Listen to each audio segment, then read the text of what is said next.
جی ہاں سامعین و حاضرین، اب آپ کے سامنے ایک تقریر ہونے والی ہے۔ موضوع ہے حضرت سیدنا عمر بن خطاب رضی اللہ عنہ۔ حقیقت یہ ہے کہ جب خلیفہ دوم کا ذکر کیا جاتا ہے تو میں سمجھتا ہوں کہ باطل کے ایوانوں میں آج بھی خوف و ہراس کا ماحول رہتا ہوگا، کیونکہ یہ وہ شخصیت ہے کہ جن کا نام سن کر شیطان جیسی مخلوق بھی اپنا راستہ بدل دیتا ہے، دم دبا کر بھاگ جاتا ہے۔ جب اس شخص نے اسلام قبول کیا تو مشرکین مکہ پر خوف طاری ہو گیا تھا، اور ادھر صحابہ کرام کی مقدس جماعت میں خوشی اور مسرت کی لہر دوڑ گئی تھی۔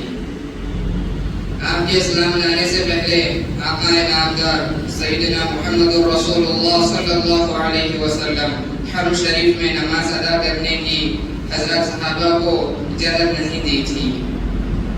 دشمنوں کی طرف سے تکالیف کا ڈر تھا، لیکن جب خلیفہ دوم حضرت سیدنا عمر بن خطاب رضی اللہ عنہ مشرف بے اسلام ہوئے تو انہوں نے سرکار دو عالم صلی اللہ علیہ وسلم کی خدمت میں عرض کیا کہ آقا، ہم حق پر ہے تو پھر ہم اس طرح چھپ کر عبادت کیوں کر رہے ہیں؟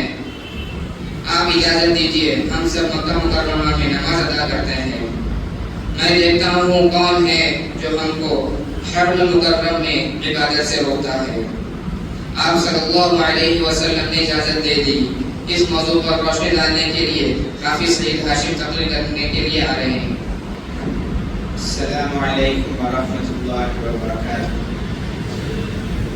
الحمد للہ رب العالمین والصلاة والسلام علی الانبیاء والمرسلین، اما بعد، وقال النبی صلی اللہ علیہ وسلم لو كان بعد النبی لكان عمر، او كما قال علیہ الصلاة والسلام۔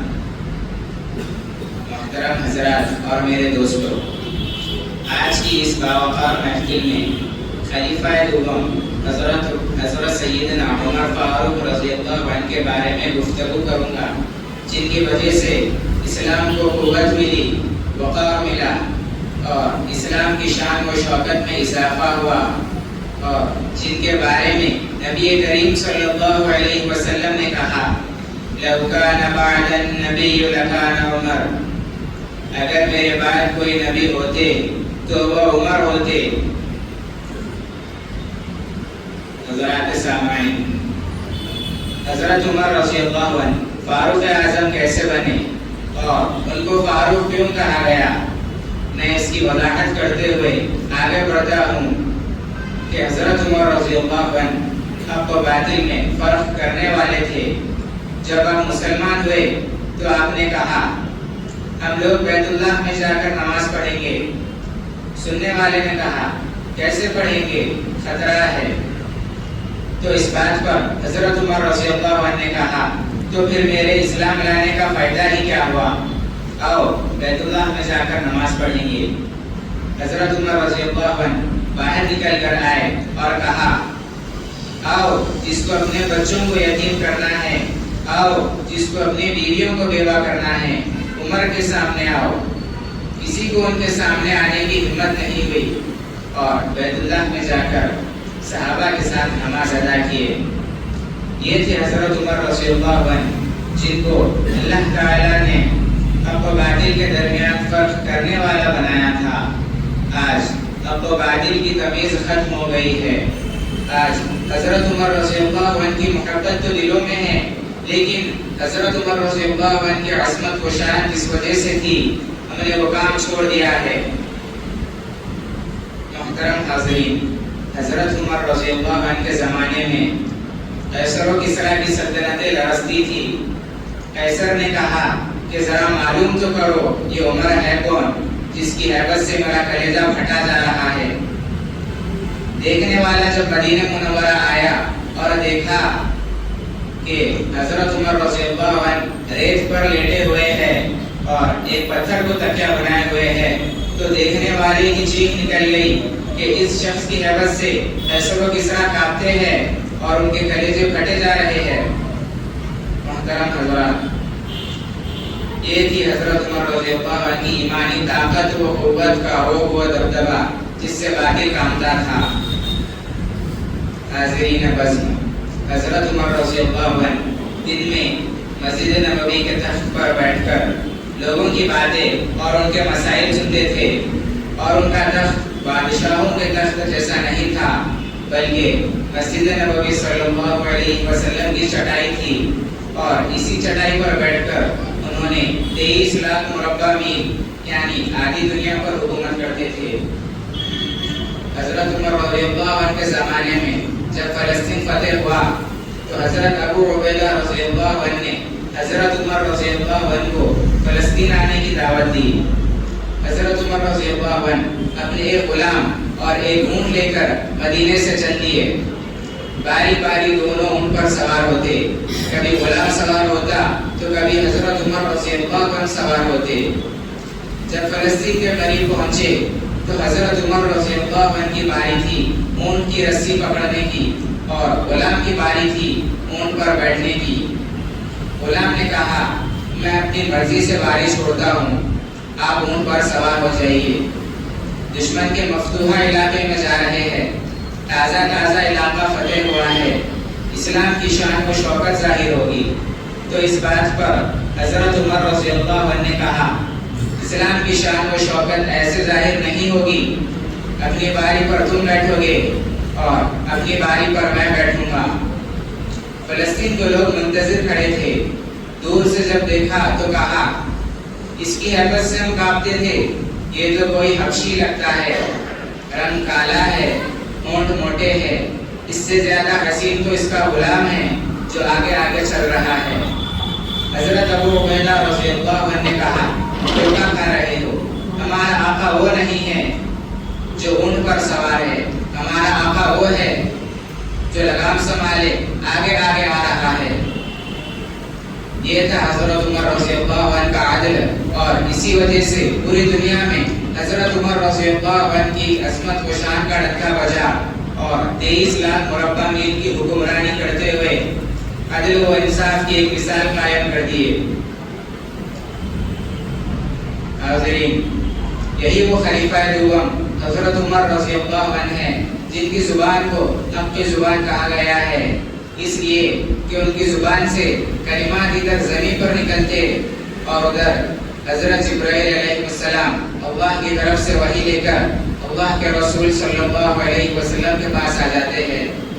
حضرت عمر رضی اللہ عنہ کی زبان سے نکلی ہوئی بات کو اللہ تعالی وحی بنا دیتے ہیں۔ ایک روز حضرت عمر رضی اللہ عنہ بیت اللہ میں گئے اور کہنے لگے، اے اللہ کے پیارے رسول صلی اللہ علیہ وسلم، مقام ابراہیم پر نماز پڑھے۔ ابھی بات ہوئی اور جبرائیل علیہ السلام ہواؤں میں تیرتے ہوئے، فضاؤں کو چیرتے ہوئے اللہ کے رسول صلی اللہ علیہ وسلم کے پاس آئے اور کہنے لگے کہ اللہ کا حکم یہ ہے، وَاتَّخِذُوا مِن مَّقَامِ إِبْرَاهِيمَ مُصَلًّى، مقام ابراہیم پر نماز پڑھیے۔ اسی طریقے سے ایک روز حضرت عمر رضی اللہ عنہ اللہ کے رسول صلی اللہ علیہ وسلم کے پاس آئے اور کہا، اے اللہ کے پیغمبر صلی اللہ علیہ وسلم، آپ کے پاس نیک لوگ بھی آتے ہیں اور برے لوگ بھی آتے ہیں، کیا خیال ہے کہ اگر آپ مومنوں کی ماؤں کو پردے کا حکم دے؟ ابھی پردے کا حکم نازل نہیں ہوا تھا، ادھر حضرت جبرائیل علیہ السلام پردے کی آیت لے کر آسمان سے نازل ہو گئے۔ حضرت عمر رضی اللہ عنہ وہ صحابی رسول ہے کہ کائنات میں نبی کریم صلی اللہ علیہ وسلم کے بعد نہ کوئی پیدا ہوا اور نہ چشمے فلک نے دیکھا۔ یہ ایک ایسا بہادر اور جنرل تھے کہ اللہ تعالیٰ نے ان کو اتنی قوت ایمانی دی تھی کہ حضور صلی اللہ علیہ وسلم نے حضرت عمر رضی اللہ عنہ سے کہا، عمر، تم جس راستے پر چلتے ہو وہ راستہ شیطان چھوڑ دیتا ہے۔ حاضرین، حضرت عمر رضی اللہ عنہ اپنی وفات سے پہلے ایک وصیت کی جو ناقابل فراموش ہے۔ آپ نے کہا، اے مسلمانوں، اللہ کی کتاب قرآن مجید کو مضبوطی کے ساتھ پکڑو۔ جب تک تم نے قرآن مجید کی اتباع کی تو تم کبھی گمراہ نہیں ہو سکتے۔ الغرض، حضرت عمر رضی اللہ عنہ امت کے اہم امور میں اپنی تجویز کردہ ہدایت کے بعد اپنے پروردگار کی بارگاہ میں عمادن متوجہ اور مصروف ہو گئے۔ اللہ تعالیٰ کے ذکر و فکر اور امت مسلمہ کے غم میں ڈوبے ہوئے بالآخر عدل و انصاف کا یہ مہتاب یکم محرم الحرام یعنی محرم کی 1 تاریخ کو ہمیشہ کے لیے اسلام اور عالم اسلام کو یتیم کر کے رفیق اعلیٰ کے حضور جا پہنچے اور اپنے محبوب کے پہلو میں ہمیشہ کے لیے ابدی نہیں سو گئے۔ انا للہ و انا الیہ راجعون۔ خیر، میں انہی چند باتوں پر اپنی تقریر ختم کرتا ہوں۔ اللہ تعالی ہم سب کو حضرت عمر رضی اللہ عنہ کی تعلیمات پر عمل کرنے کی توفیق دے، آمین۔ وآخر دعوانا ان الحمد للہ رب العالمین۔ اب آپ کے سامنے ایک اور تقریر ہونے والی ہے اللہ کے رسول کے عنوان پر۔ اس کے لیے میں دعوت دیتا ہوں سید عبداللطیف کو کہ وہ آئے اور تقریر پیش کرے۔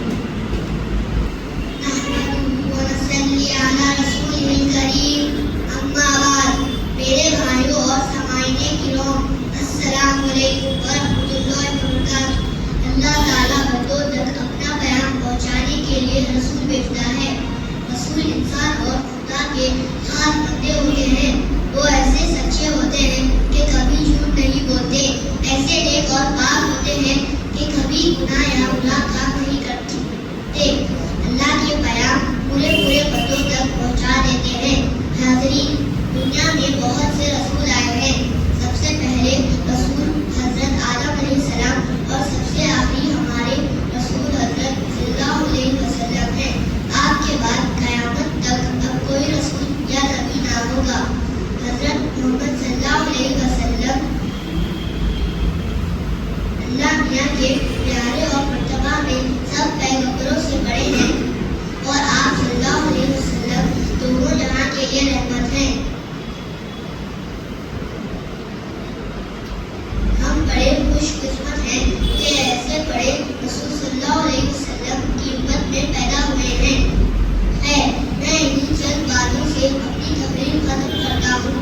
وما علینا الا البلاغ۔ السلام علیکم ورحمۃ اللہ وبرکاتہ۔ اب آپ کے سامنے ایک اور تقریر ہونے والی ہے استاد کے ادب کے عنوان پر۔ اس کے لیے میں دعوت دیتا ہوں مشک عبدالباری کو کہ وہ آئے اور تقریر پیش کرے۔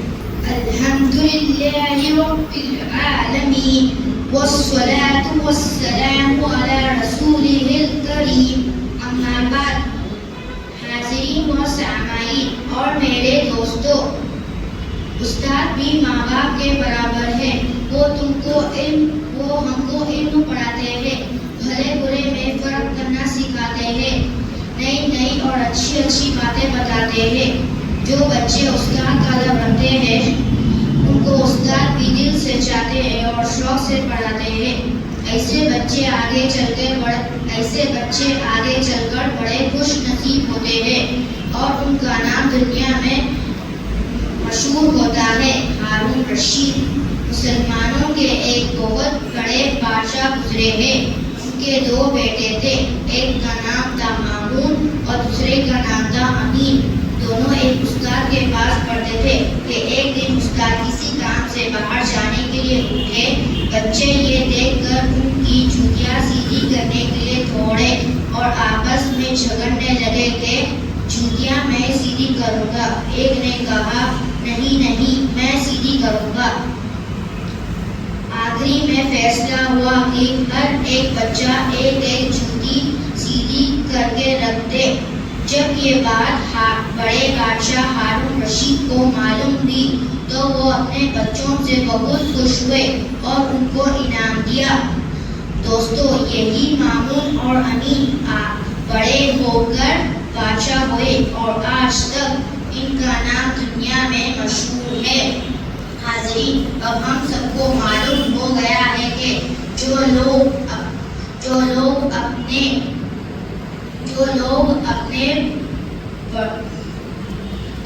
اپنے استاد اور بڑوں کا ادب رکھتے ہیں وہ کیسے خوش نصیب ہوتے ہیں اور ان کا نام کس قدر مشہور ہوتا ہے۔